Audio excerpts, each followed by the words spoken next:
கிறிஸ்துவுக்குள் மிக்கவும் பிரியமான தெய்வ பிள்ளைகளே, பரலோகமான நிகழ்ச்சியின் மூலம் உங்களை சந்திப்பதில் என் இருதயம் கர்த்தருக்குள் மிகுந்த மகிழ்ச்சி அடைகிறது. உங்கள் எல்லாரையும் இயேசு கிறிஸ்துவின் இன்ப இனி நாமத்தினாலும் கிராஸ் டிவி ஊழியங்கள் சார்பாக என் அன்பின் வாழ்த்துக்கள்.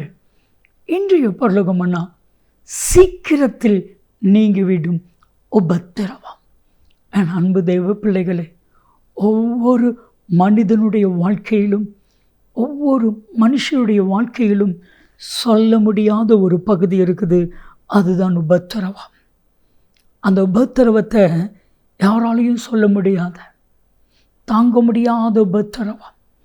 என் அன்புக்குரியவர்களே, ஒருவேளை உபத்திரவத்தின் பாதையில் நீங்கள் நடந்து கொண்டிருப்பீர்களானால் உங்களை நோக்கி கடந்து வருகிற கர்த்தருடைய வார்த்தை 2 கொரிந்தியர் 4:17 நீங்கள் வாசிக்கும் பொழுது, சீக்கிரத்தில் நீங்கிவிடும் இந்த லேசான உபத்திரவம் நித்திய கன மகிமையை கொண்டு வரும்.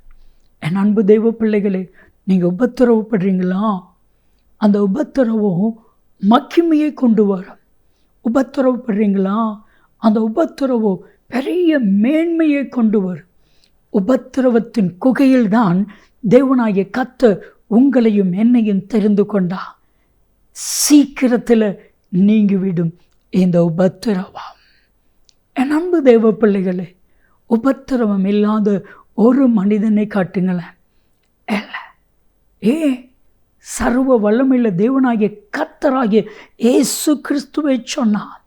யோவான் 16:33, இந்த உலகத்தில் உங்களுக்கு உபத்திரவம் உண்டு, திடன் கொள்ளுங்கள், நான் உலகத்தை ஜெயித்தேன்.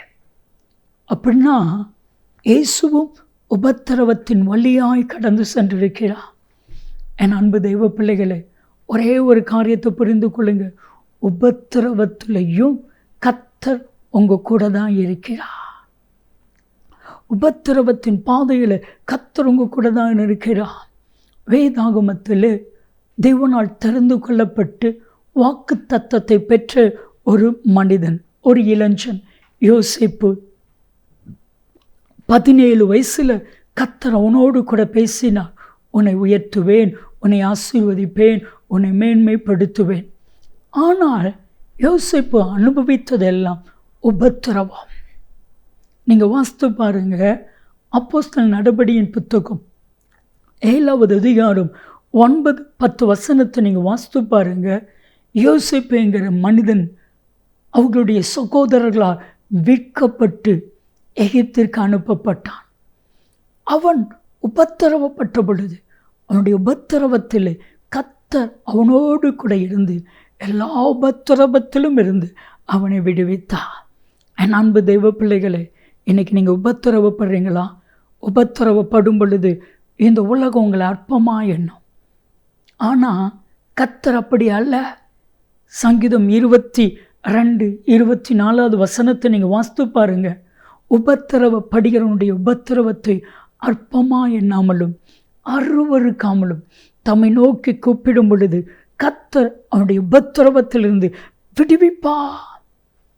நல்ல பெயர் புகழோடு வாழ்ந்த ஒரு மனிதன், அவருடைய மனைவியுடைய வியாதி நிமித்தமாக கடன் நிமித்தமாய் உபத்திரவம்.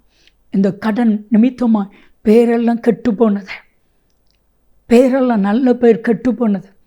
குடும்பத்தில் எல்லாரும் பகைக்க ஆரம்பித்தாங்க. நாள் ஒன்று வந்தது, கர்த்தர் இழந்து போன அதே ஐஸ்வர்யத்தை கர்த்தர் கொடுத்தான். எல்லாருக்கும் முன்பாக மேன்மைப்படுத்தினான். என் அன்பு தெய்வ பிள்ளைகளே, சீக்கிரத்தில் உபத்திரவம் மாறும். ஜெபிக்கலாமா? தகப்பனே, நம்முடைய பிள்ளைகளுடைய வாழ்க்கையில் இருக்கிற உபத்திரவம் சீக்கிரத்திலே மாறட்டும். இயேசு கிறிஸ்துவின் நாமத்தில் ஜெபிக்கிறோம் ஜீவனுள்ள பிதாவே, ஆமென், ஆமென். சீக்கிரத்திலே மாறிவிடும், நீங்கிவிடும் உபத்திரவம். நன்மையும் கிருபையும் ஆசீர்வாதங்களும் நிச்சயமாக உங்களை தொடரும்.